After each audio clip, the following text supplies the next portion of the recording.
올 한 해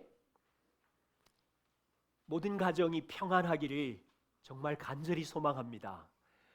얼마 전에, 한 보름 전에 한 단체에서 설문조사를 했어요.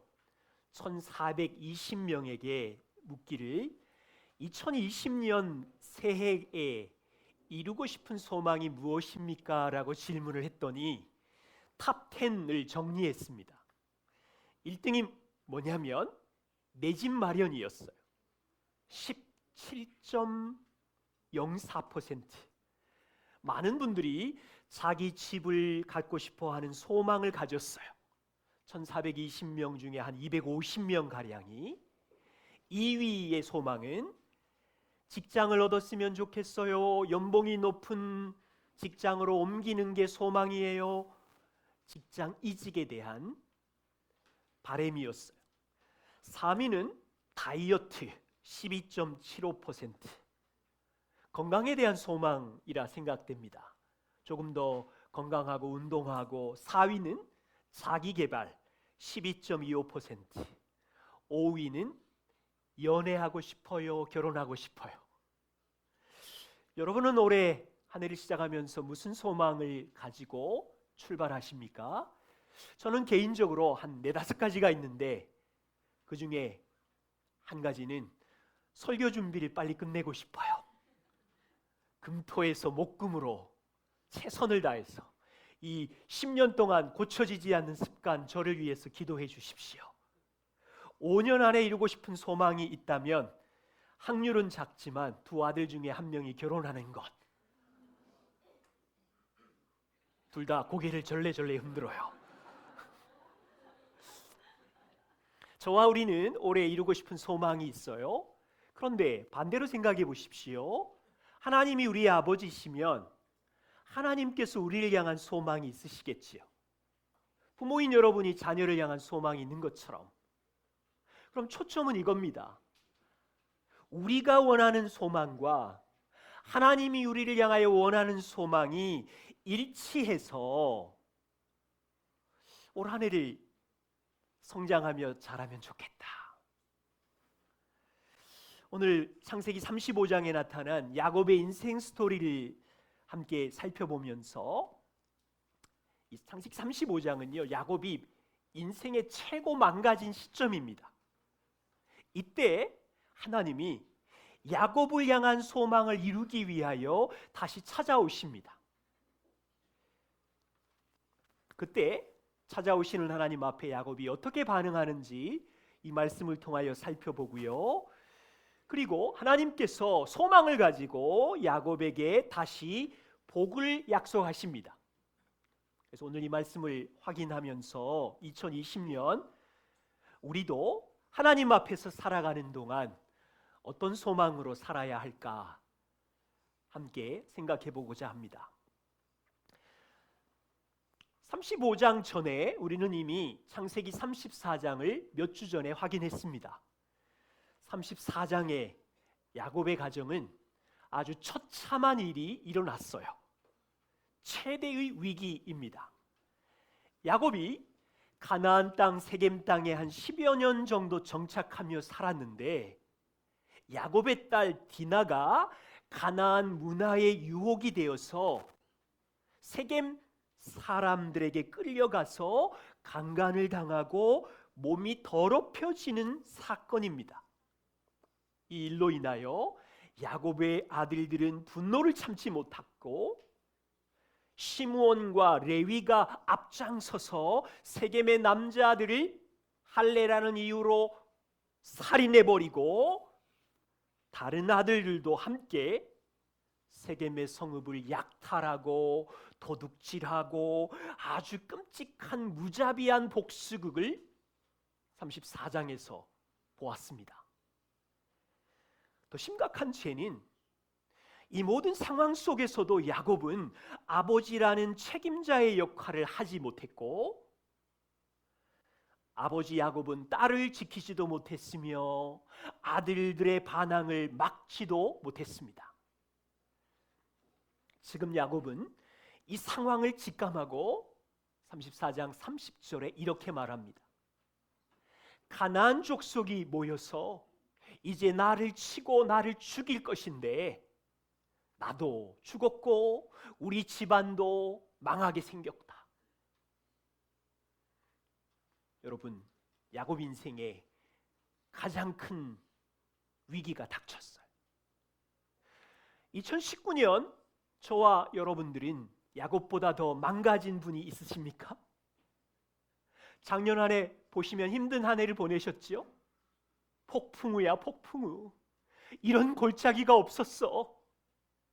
그런데 야곱과 비교해 보세요. 이런 끔찍한 일이 여러분 안에 있었어요?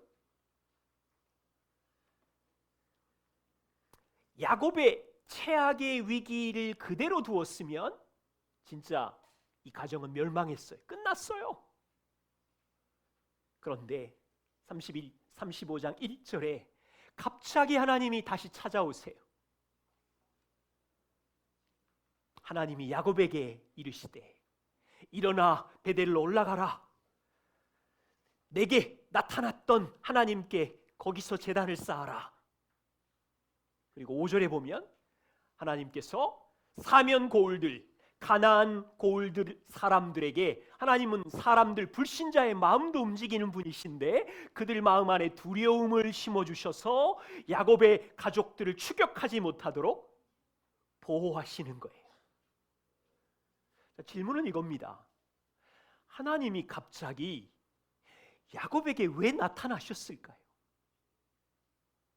야곱의 가정을 이렇게 보호하시는 이유가 어디에 있습니까? 여러분, 성경 앞뒤를 아무리 살펴봐도 야곱이 잘한 게 없어요. 야곱 안에 선한 것이라고는 1도 없어요. 오히려 하나님이 나타나셨으면 이래야 돼요. 지난 시간 동안에 야곱의 야단 리스트를 쫙 나열하고 형벌 리스트를 만들어서 야곱아, 너의 딸이 왜 망가졌는지 너는 아니? 너의 아들들이 왜 너한테 반항하며 처참한 죄를 지었는지 너는 아니? 너의 책임은 왜 회피했니? 이래야 정상인데 하나님은 꾸중이 없으세요. 오히려 야곱을 구원하려고 찾아오셨어요.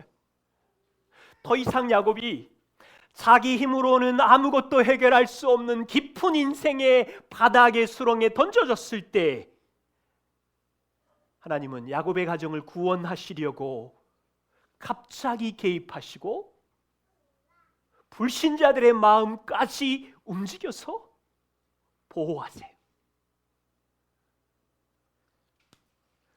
하나님께서 야곱을 찾아오신 이유는 야곱의 선함도 아니었으며 야곱의 착함도 아니었으며 이유를 찾자면 하나밖에 없어요. 야곱이 하나님이 택하신 언약의 백성이었기 때문에, 하나님이 아브라함으로부터 이삭과 야곱에게 언약의 백성으로 삼으시며 야곱의 가정을 통하여 이루고 싶은 소망이 있었기 때문에 보호하시는 거예요. 혹시 우리 중에요, 작년 한 해 나는 야곱처럼 엉망으로 살았어,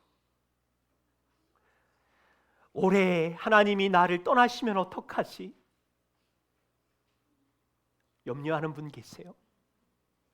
작년 한 해 내 인생 최악의 골짜기에 갇혔었어, 완전 폭풍우의 연속이야 생각하면서 올해 하나님이 나에게 작년 한 해 행했던 것들을 가지고 야단 리스트를 쭉 나열하시면서 꾸중하시면 어떡하지? 우리는 내가 행한 짓을 알아요. 내가 범한 재앙 리스트를 내가 떠올려도 끔찍한데, 두려운데,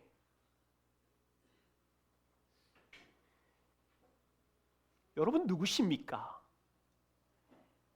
야곱은 언약의 자녀이기에 야곱의 악한 행위에 상관없이 하나님이 보호하시고 찾아오셨으면 여러분은 누구십니까? 나는 하나님의 아들이며 예수 그리스도의 피에 생명을 주고 올 한 해도 사랑받는 자녀라는 확신이 있으세요? 밀려오는 느낌과 부정적인 생각과 감정이 여전히 밀려오지만 여러분 안에 하나님은 나를 사랑하셔 아들을 주시기까지 사랑을 받는 자야. 하나님은 나를 향하여 소망이 있기 때문에 나를 구원하셨어. 이런 마음이 있으세요?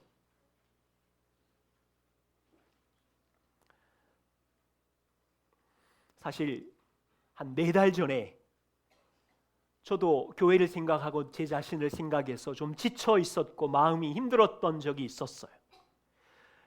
여기 있는 이건요, 저의 수첩에 4달 동안 붙어 있었던 성경 구절 한 구절입니다. 작년 9월에 몸도 마음도 지쳐 있을 때 한 2달에 한 번씩 미국의 왈트 목사님이랑 스카이프로 통화를 하던 중인데 기도를 마치고 왈트가 성하나 너랑 기도하다가 하나님이 너를 향하여 이 말씀 한 구절을 기억나게 하셨어. 그러면서 찾아서 저에게 읽어줬어요.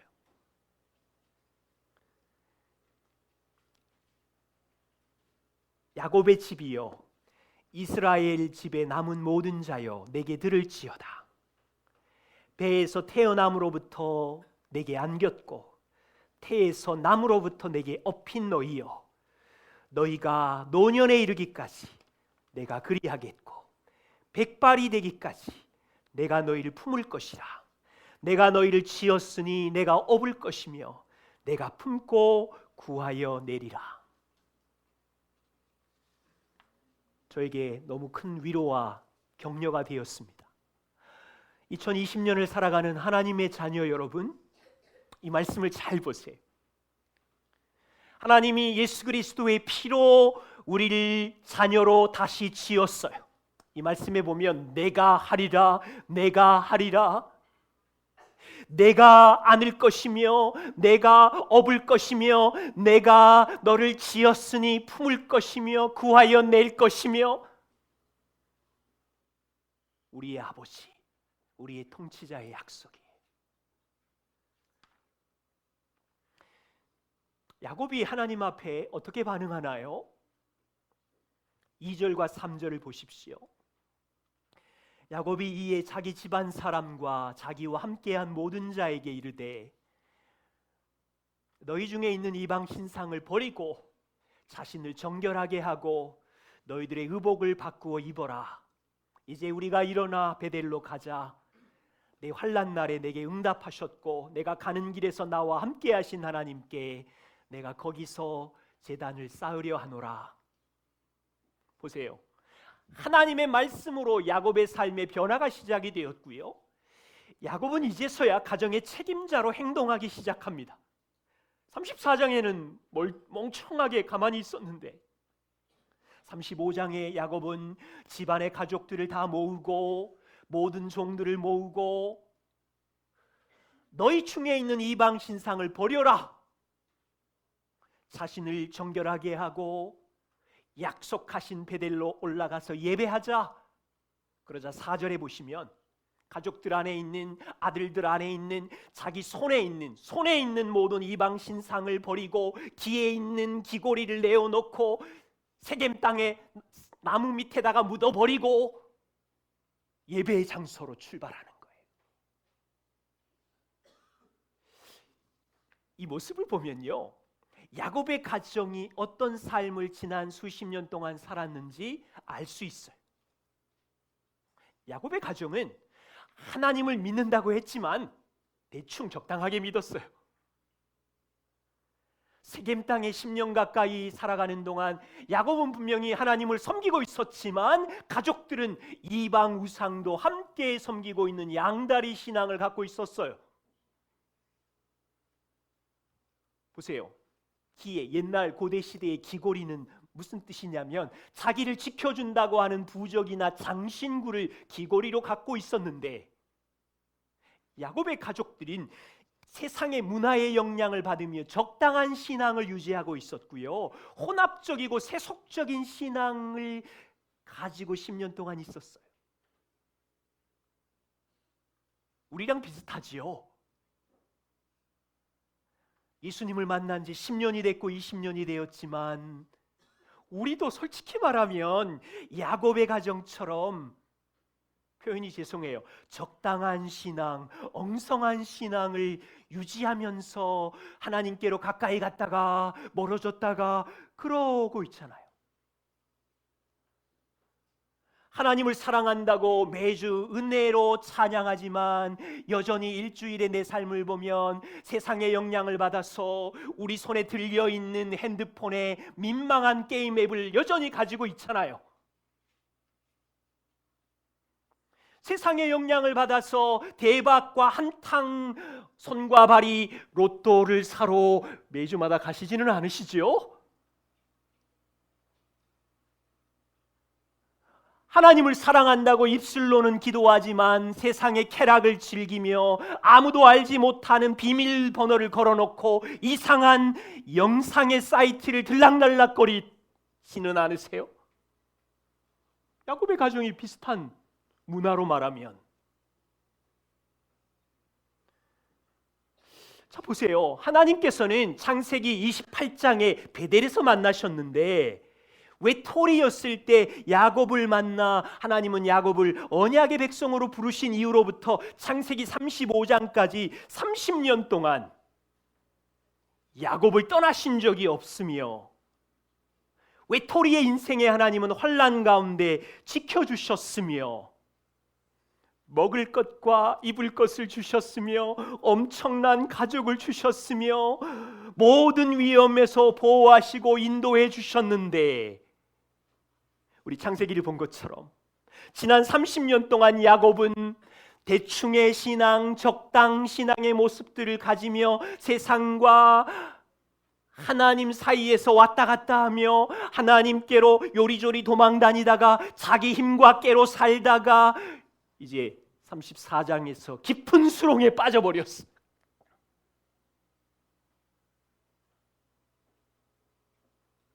그리고 35장에 드디어 30년 만에 야곱이 가정의 대충 신앙, 적당 신앙의 모습들을 회개하고 있는 거예요.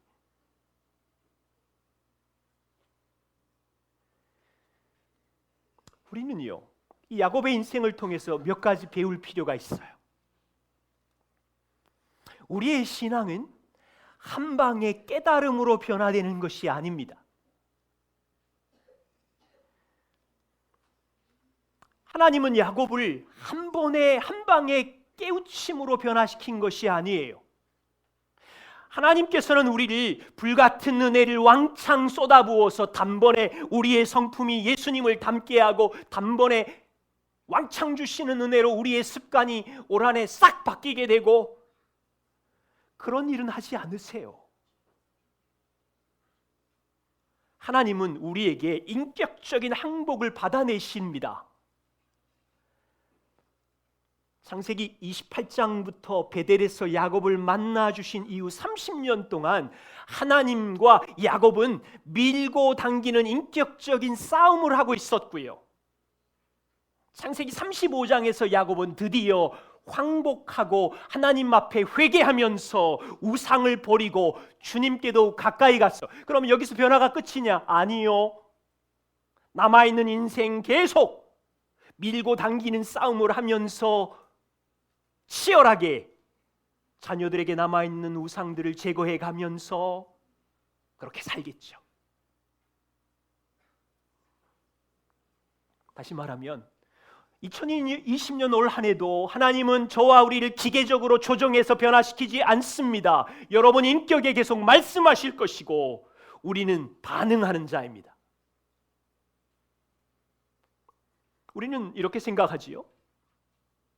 야, 우리가 복음으로 새 사람이 되었고 매주마다 복음의 말씀을 듣고 눈물을 흘렸으면 우리 안에 습관적인 분노가 한 방에 싹 없어져야 되는데 없어져요? 야곱처럼 자기 깨와 힘을 의지하는 습관이 하루아침에 없어져야 되는데 사라져요?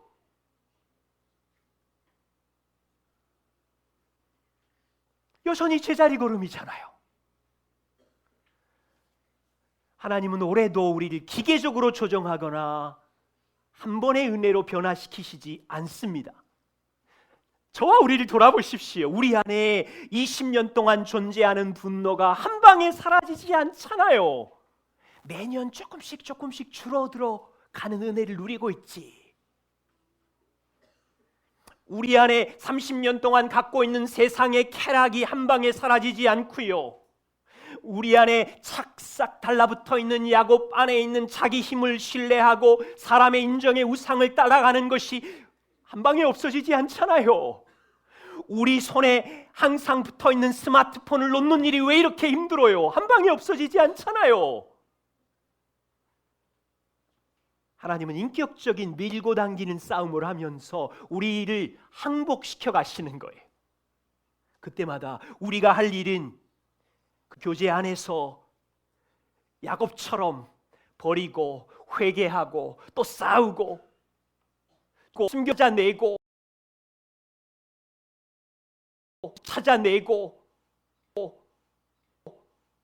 에도 변화시켜가는 모든 과정 중에 주님은 인격적으로 사랑하는 아들, 딸 우리를 다루어 가시는 거죠.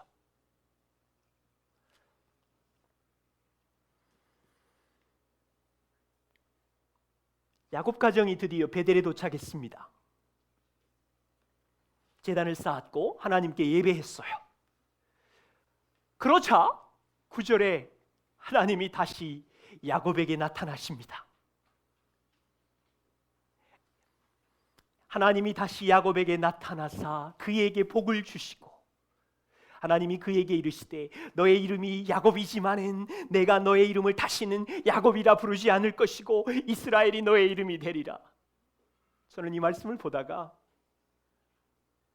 하나님이 다시 야곱에게 나타나사 이게 저에게 너무 감사했어요.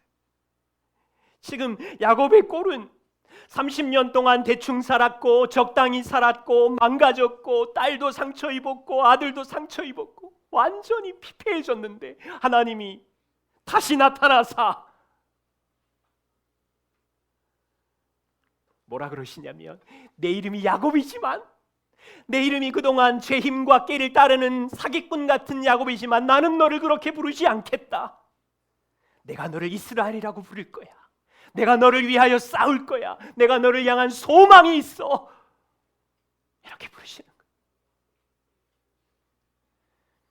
그리고 전능한 하나님이다. 언약을 다시 약속하시는 거예요. 11절에 보세요. 야곱아, 나는 전능한 하나님이야. 생육하고 번성할 거야. 너를 통하여 한 백성, 많은 백성이 나올 거고 그 총회를 통해서 그 백성 중에 왕들이 너의 허리에서부터 나올 거고 너의 할아버지 아브라함, 너의 아버지 이삭에게 준 약속을 따라서 땅을 줄 거고 그 후손들이 땅을 받을 거고 그리고 결국에는 메시아가 올 거야. 하나님이 야곱을 향한 소망을 풀어주셨어. 야곱은 상상해보지 못한 복, 이 작은 가족으로부터 한 백성과 열왕들이 나온다는 상상해보지 못한 복받을 자격도 없었고 그릇도 되지 않은 보잘것없는 야곱의 인생에 지금 망가져 버렸는데 꿈도 꾸지 못하는 복을 하나님은 야곱에게 다시 말씀하시는 거예요. 여러분에게 여쭈어 보고 싶어요. 하나님께서 올 한 해 나에게 다시 나타나서 복을 주실 줄 믿습니까?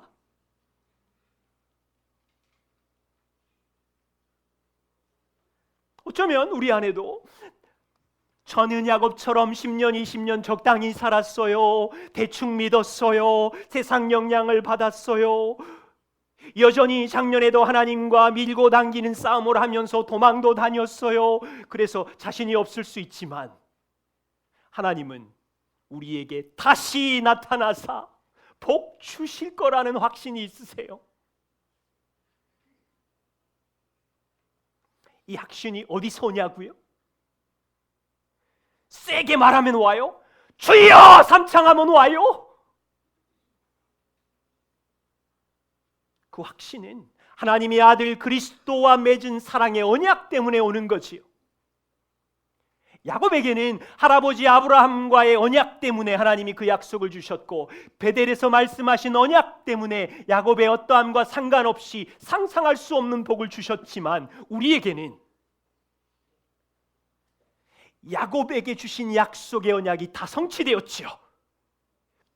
구약을 보십시오. 야곱으로부터 많은 백성 이스라엘이 생겼습니다. 많은 왕들이 이미 왔습니다. 약속하신 메시아 그리스도가 역사 가운데 오셨어요.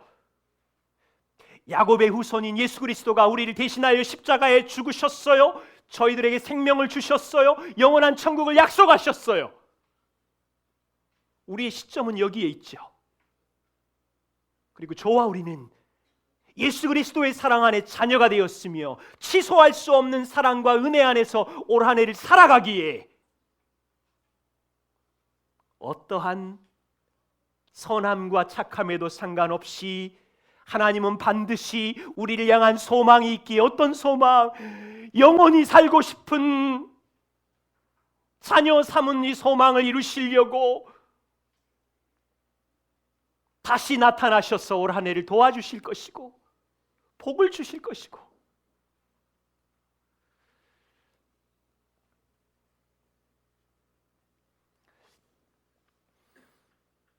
(2020년) 우리가 소망하는 복은 세상의 복과 다르지요.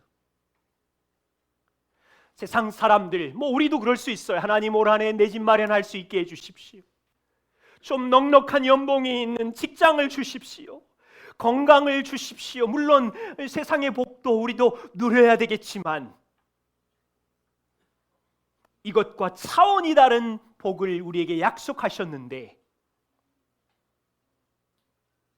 하나님께서 너는 사기꾼 야곱이 아니라 이스라엘이라고 불러주신 것처럼, 이제는 네가 싸우는 것이 아니라 하나님 내가 싸울 것이라는 약속을 주신 것처럼, 보세요. 올 한 해 동안 만신창이가 되어서 홀로 밤을 지새는 날이 있을 거예요. 그렇지만 복음 안에 여러분들을 사랑하시기 때문에 하나님이 다시 나타나셔서 말씀하실 거예요. 너는 죄인 사기꾼이 아니라 의인이다. 내가 너를 대신하여 죽었으니 너는 의인이라는 새 이름을 가졌다. 그거 믿고 우리가 수용하는 것이 믿음인 것이요. 올 한 해 동안 스스로는 이렇게 생각할 거예요. 하나님, 나는 야곱 같아요. 사기꾼 같아요. 자꾸 하나님께로 도망가요. 망가진 죄인이에요. 홀로 절망하는 날, 하나님은 저와 우리를 다시 찾아오셔서 너는 나의 아들이야. 너는 나의 딸이야. 내가 너를 지었어. 내가 너를 위하여 기쁨을 이기지 못해. 너는 나의 신부야. 이스라엘이야. 내가 너의 인생을 위하여 싸울 거야. 여러분, 이게 세상과 다른 복이라는 생각이 드세요?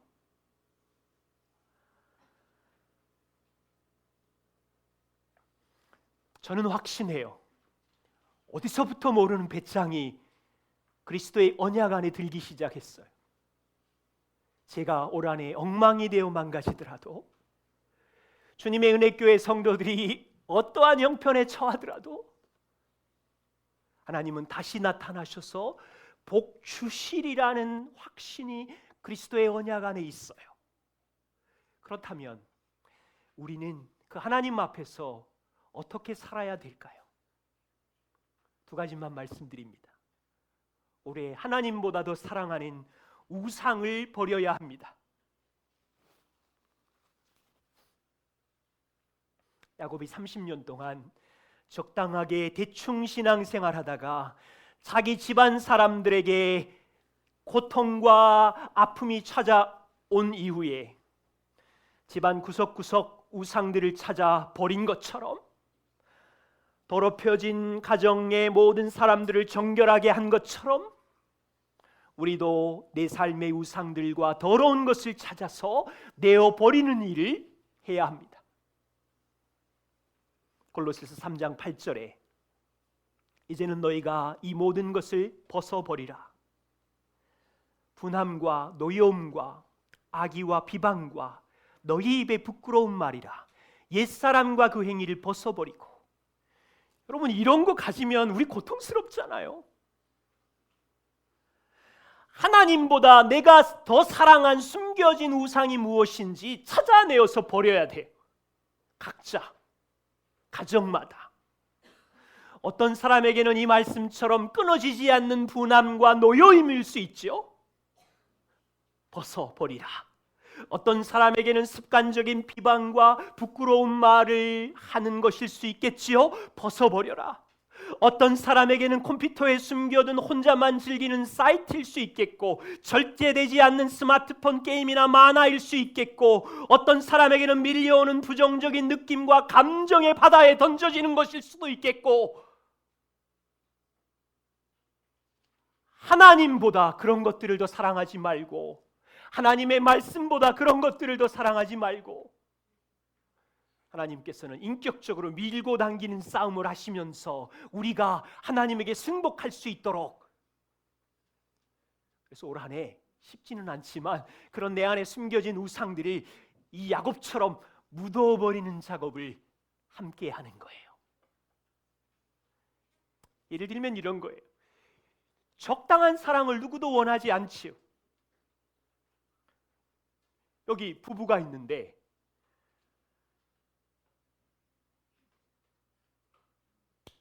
채연아 자매님, 올해 남편이 나를 적당하게 사랑해 주기를 원하세요? 대충? 절대 아니죠. 남편인 유찬세 형제님, 올해 아내가 나를 대충 양다리 걸치면서 사랑해 주기를 원하세요? 이건 큰일 날 일이죠. 그러면 이걸 바꿔서 생각해 보세요. 하나님이 우리를 사랑하시고 우리를 구원하셨고, 하나님 편에서는 우리를 한 번도 적당하게 사랑한 적 없으시고 대충 사랑한 적 없으시고, 그분의 사랑은 양다리를 걸친 사랑도 아니고 아들까지 주신, 전부를 주신 사랑인데, 하나님 우리에게 요구할 수 있지 않아요?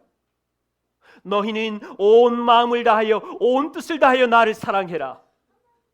대충 사랑하지 말아라. 적당히 사랑하지 말아라. 그러기에 우리는 버려야 되는 거지. 한꺼번에 다 버릴 수는 없지만. 야곱이 책임자가 되었어요.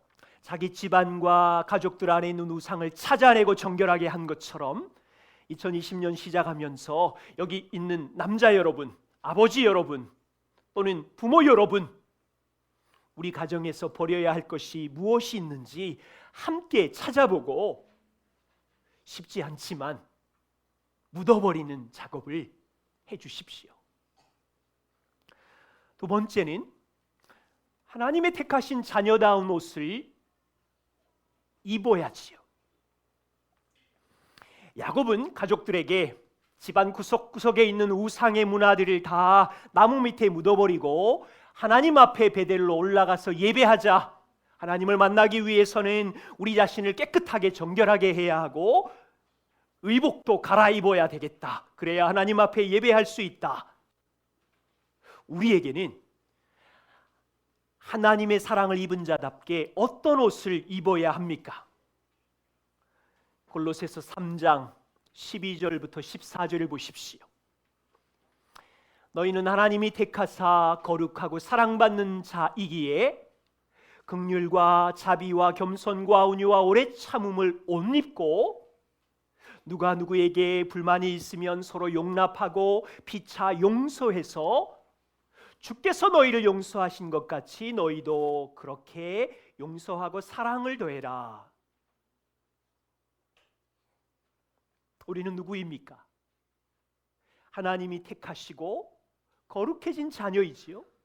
올 한 해도 하나님의 사랑을 계속 받을 자녀입니다. 형통한 날도 하나님은 사랑하실 것이고, 올 한 해 곤고한 날도 하나님의 사랑은 변함이 없습니다. 올 한 해 성공한 날도 하나님은 우리에게 은혜를 주실 것이고, 우리가 망가지고 쓰러지고 실패하고 홀로 우는 날도 하나님의 사랑은 변함없이 동일하게 부어질 거예요. 그러기에 이 사랑을 받은 저희는 배우자에게, 자녀들에게, 직장의 동료들에게 흘려보내는 일이죠.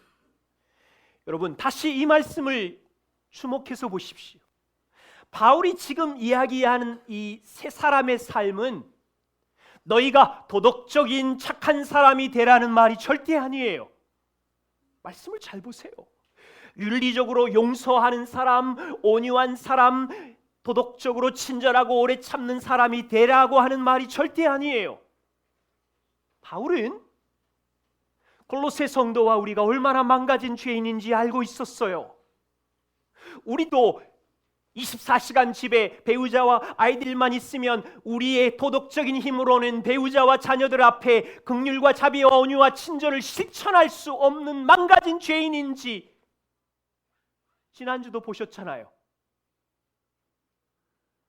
우리의 윤리적인 착함과 의지적인 힘만으로는 나와 다른 사람을 용납할 힘이 없어요. 바울은 지금 그 얘기를 하는 게 아니에요. 바울은 우리가 할 수 없는 도덕적인 착함과 선함으로 온유와 친절과 오래 참음을 실천하라고 이야기하는 것이 아니라 너는 하나님의 택한 자녀이며 날마다 하나님의 사랑과 용서와 용납을 받는 자이니 그것으로 서로 사랑하고 서로 오래 참고 서로 기다리라는 거죠. 다시 말하면 새 사람인 우리는 그리스도의 십자가의 사랑을 받았기에 오늘도 날마다 그 사랑을 받고